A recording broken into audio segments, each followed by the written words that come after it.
The glass felt colder than it looked. I stood in front of it with my hands in my pockets, staring at my own reflection instead of whatever was on the other side. "You can sit if you want," the officer said. "I'm fine," I replied. He didn't argue. He checked the folder in his hands instead. The silence stretched until it felt loud. "You were contacted because your name was listed as an emergency contact," he said. "For who?" I asked. "There was an accident late last night." I nodded. My chest didn't move. "Where?" "County Road outside the city." "Was anyone hurt?" He paused. 2 people were pronounced dead at the scene. The words landed, but they didn't break anything yet. I asked, "Why am I here?"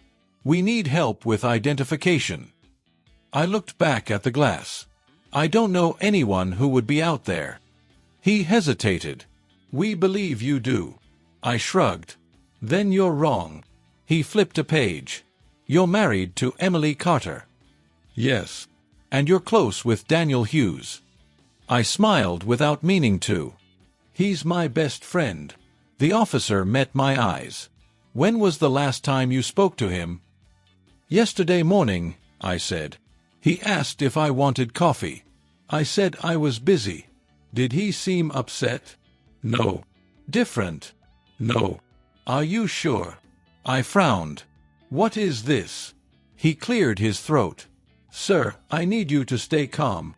"I am calm." He nodded slowly, like I was lying. "We found 2 bodies in the vehicle." I asked, "What kind of vehicle?" "A black sedan." My mouth went dry. "That doesn't mean anything." "It's registered to Daniel Hughes." The room tilted for half a second, then steadied. "That's not possible," I said. "I'm sorry." "He hates driving at night," I said. "He always makes me drive." The officer didn't respond. I laughed once. "He calls headlights liars." "Nothing." I looked down. "Is he hurt?" The officer closed the folder. "I'm sorry, sir." The words still didn't feel real. I asked, "Can I see him?" "Yes," he said. "That's why you're here." A woman in gloves entered the room. She didn't look at me. She pulled a curtain. "Before we proceed," the officer said, "I need to ask, are you prepared?" I said, "I don't understand what you're asking." "You're about to see someone you know." "I already know that." He waited. I sighed. "Just show me." The curtain moved. The lights behind the glass turned brighter. Daniel lay on a metal table. His face was still. Too still. There was a small cut near his eyebrow. I knew that face. I'd known it for 15 years. "No," I said. The word came out soft. "That's him," the officer said. I stepped closer. "He's joking." No one answered. "He does this," I said. "He pretends to sleep." My throat tightened. "Daniel, get up." The woman said, "Sir." "He's always late," I said. "He's always messing with people." I pressed my hand to the glass. "Daniel." The officer spoke gently. "Cause of death was internal injuries." I shook my head. "He promised me something." "What did he promise?" the officer asked. "He said he'd help me fix the sink this weekend." No one moved. I whispered, "He hates weekends." The officer asked, "Can you confirm his identity?" I swallowed. "Yes." He marked something on his paper.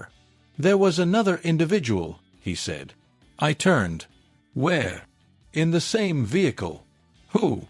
He hesitated again. I said, "Tell me." "We haven't confirmed the second identity." I nodded. "Okay." The woman in gloves stepped forward and placed something on a tray beside Daniel. A purse. Brown leather. Scratched near the zipper. My stomach dropped. "That doesn't mean anything," I said. The officer didn't speak. I reached for it. "Emily loses things all the time." The woman said, "Please don't touch." "Is she hurt?" I asked. "We're still working to identify." "She was supposed to be home," I said. "She texted me." "What did she say?" the officer asked. I pulled out my phone. My hands shook. She said she was tired. She said she'd be late. Late from where? He asked. Work. What time? 10. The officer checked his watch. The accident occurred at 11:42. I stared at Daniel's face again. No, I said. I stepped back. She wouldn't. The officer said, Sir. She wouldn't be with him. Silence pressed down on my ears. He's like my brother, I said. The officer replied, That's why you were called. I laughed again, sharper this time. You think they were together? We don't think, he said. We know. My voice dropped. How? They were in the front seats. I said, He never lets anyone ride shotgun. The officer didn't react. I rubbed my face. Where is she? She wasn't at the scene when responders arrived. So she's alive, I said quickly. Yes.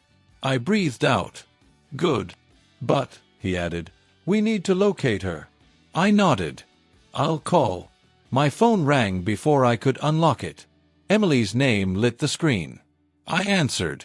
Where are you? Her voice shook. I'm coming in. Coming where? To you. Why?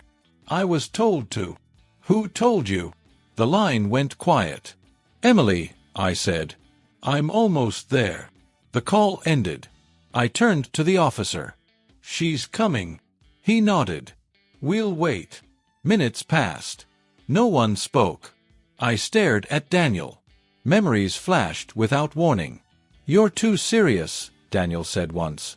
I said, Someone has to be. Emily laughed. You're both impossible. Daniel said, At least I admit it. I blinked and the memory vanished. The door opened. Emily walked in. Her face was pale. Her eyes were red, but dry. She looked at Daniel, then at me. We locked eyes. Neither of us spoke. The officer said, Mrs. Carter. She raised a hand. I see him. I asked, Why were you with him? Her mouth opened. Closed. I stepped back from the glass. Answer me. She whispered, I didn't mean for this to happen. My heart started pounding. You were with him. She nodded once. The officer said, We'll give you a moment. They stepped out. The door shut. I said, How long? She cried then. Please. How long? I repeated. She said, I didn't think it mattered.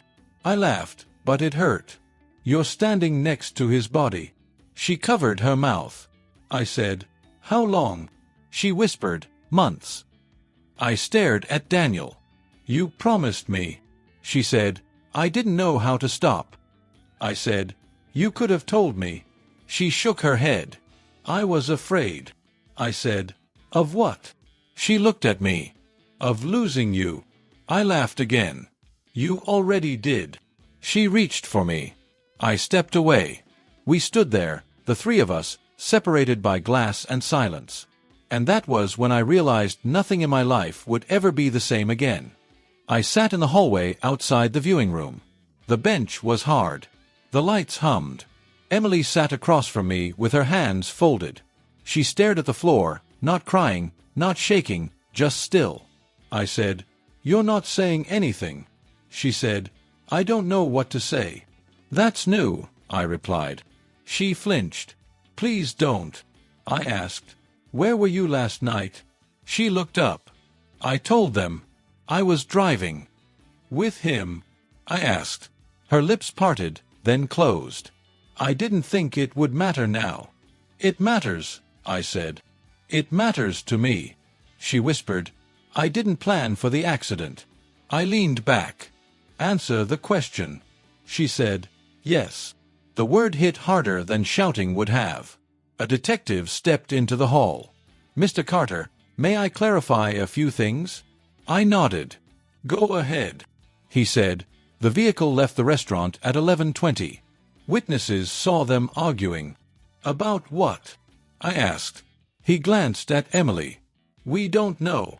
I said, I do. Emily shook her head. No, you don't. I said, You were tired of lying.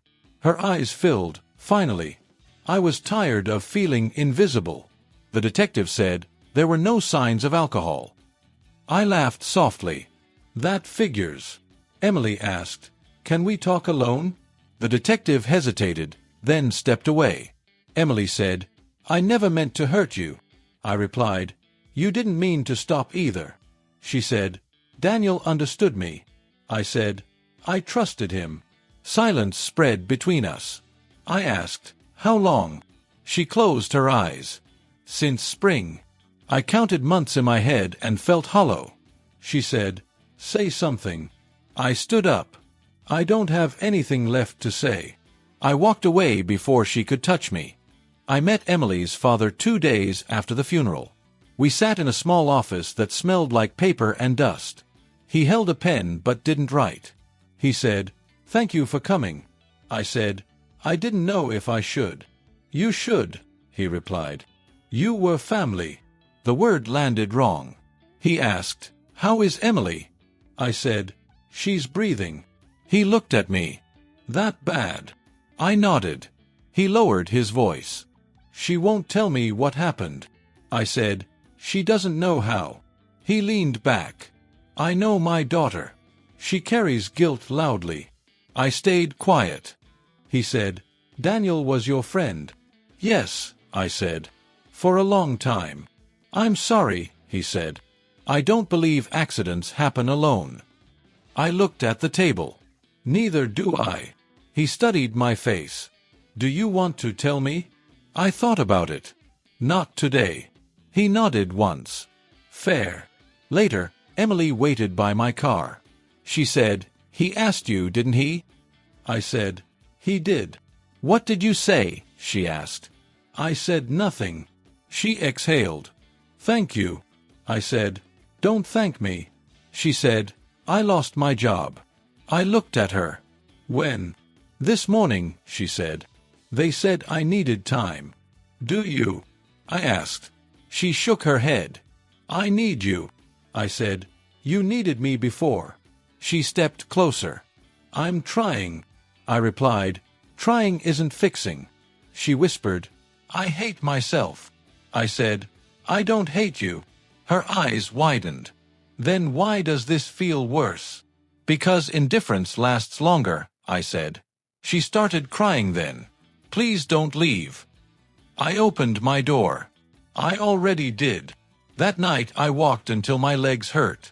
I said Daniel's name out loud and felt nothing. I said Emily's and felt tired. I realized quiet was replacing anger, and that scared me more than rage ever had. I went to the cemetery alone. The gate creaked when I pushed it open. I said, "I didn't tell anyone I was coming." No answer came, and I didn't expect one. I stood in front of Daniel's stone and read his name. I said, "You look smaller like this." The wind moved the grass. I said, "I'm not angry." That surprised me. I said, "I waited to be." I knelt and touched the cold edge. I said, "You chose what you chose." My voice didn't shake. I said, "I trusted you." I breathed out. I said, "I trusted myself too." I laughed once. I said, "That was my mistake." I remembered you saying, "Relax, man." I said, "I was relaxed." I stood up. I said, "You don't get to explain." I said, "I don't need answers." I said, "I needed the truth." I looked at the date. I said, "This is where it ends." I walked away without turning back. My phone buzzed. Emily said, "Can we talk?" I typed, "Yes." We met at the old kitchen table. She said, "You look different." I said, "I feel quieter." She said, "I've been waiting." I said, "I know." She said, "I want to fix this." I said, "I want peace." She said, "Isn't that the same?" I said, "Not anymore." She said, "I'll do anything." I said, "That's the problem." She cried. I waited. She said, "Tell me what you need." I said, "Space." She said, "How much?" I said, "All of it." She said, "Please." I said, "Please is for before." She said, "I was lost." I said, I was here. She said, I know. I said, knowing didn't stop you. She said, I hate who I was. I said, I don't carry that. She said, then what do you carry? I said, myself. Silence sat between us. I stood. I said, take care. She said, I will. I left. I walked into the night, breathing slow, choosing tomorrow, carrying scars lightly, trusting my steps, believing quiet strength would hold me, and knowing survival meant leaving with dignity intact without revenge, anger, shame, blame, fear, regret behind.